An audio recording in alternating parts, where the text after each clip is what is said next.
CV ខ្ញុំមកចាំនំប៉័ងចឹងហ៎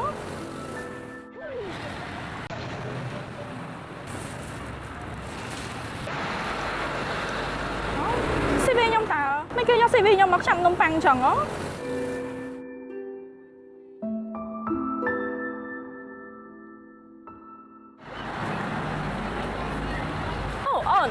អូនឯងកាត់អីគេបងឃើញសែតមែនឃើញអង្គុយនឹងយូរហីអើយដោយសារតែខ្ញុំទិញនំប៉័ងបង CV ខ្ញុំមិញគេយកទៅខ្ចប់នំប៉័ងមកបងសុំមក CV នឹងតិចបានទេចាបង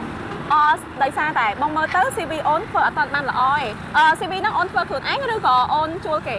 ខ្ញុំជួលគេតើបងដោយសារខ្ញុំអត់តាន់ចេះធ្វើ CV ផង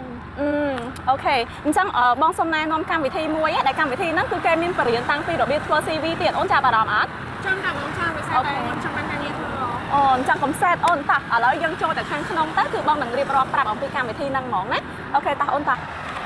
កំសែតទៀតណាតើអូនចាញ់អង្គុយសិនណា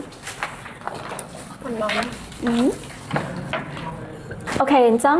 បងសុំណែនាំកម្មវិធីយើងមួយណាអញ្ចឹងកម្មវិធីហ្នឹងមានឈ្មោះថាកម្មវិធីពន្លឿនអាជីពដែលកម្មវិធីនេះគឺជួយទៅដល់យុវជនយើងច្រើនមែនតើហើយនៅក្នុងកម្មវិធីហ្នឹងគឺគេមានបរិញ្ញាទៅលើជំនាញសំខាន់ដូចជាជំនាញ Computer ជំនាញ Soft Skill និងភាសាអង់គ្លេសលើកពីហ្នឹងទៅទៀតគឺយើងមានបរិញ្ញាជំនាញរបៀបនៃការសរសេរ CV នឹងឯងហើយត្រៀមខ្លួនសម្ភាសន៍ទៀតអញ្ចឹងវាត្រូវជាមួយអ្វីដែលអូនអត់ទាន់ចេះទៅសេ CV ត្រូវអត់អញ្ចឹងអូនចូលកម្មវិធីយើងគឺត្រូវហ្មងមួយទៀតអូនចេះប្រើប្រាស់ Computer នៅ Computer ខ្ញុំអត់ទាន់ចេះផងបង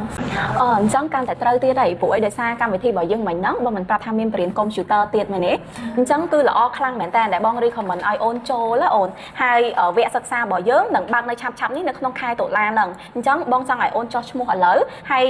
ការចុះឈ្មោះនឹងផងដែរអូនអាច scan នៅ QR ដែលនៅกระดาษខិត្តប័ណ្ណរបស់យើងក៏បានឬក៏អូនចូលទៅកាន់គេហទំព័រDD Career Connect ក៏បានដែរនៅក្នុង page របស់យើងណារួចហើយអូននឹងឃើញកម្មវិធីរបស់យើងហើយអូនចុះឈ្មោះនៅក្នុង link ហ្នឹងទៅជាការស្រេចហើយរយៈពេលលឿនមែនតើដែលក្រុមការងារគាត់នឹងធ្វើការតាក់ទងទៅអូនរយៈពេលលឿនហើយគេត្រូវការ short list មើលទៅតាមហ្នឹងប៉ុន្តែឲ្យតែអូនមានគ្រប់លក្ខខណ្ឌនៅក្នុងกระดาษដែលបងបង្ហាញហ្នឹងទៅគឺបានហើយអត់មានអីពិបាកអីអូបងកម្មវិធីហ្នឹងល្អហើយចាំមើលខ្ញុំចុះឈ្មោះភ្លាមៗហ្មងឥឡូវបងចាំខ្ញុំចេញពីហ្នឹងទៅខ្ញុំនឹងចុះឈ្មោះភ្លាមៗហ្មង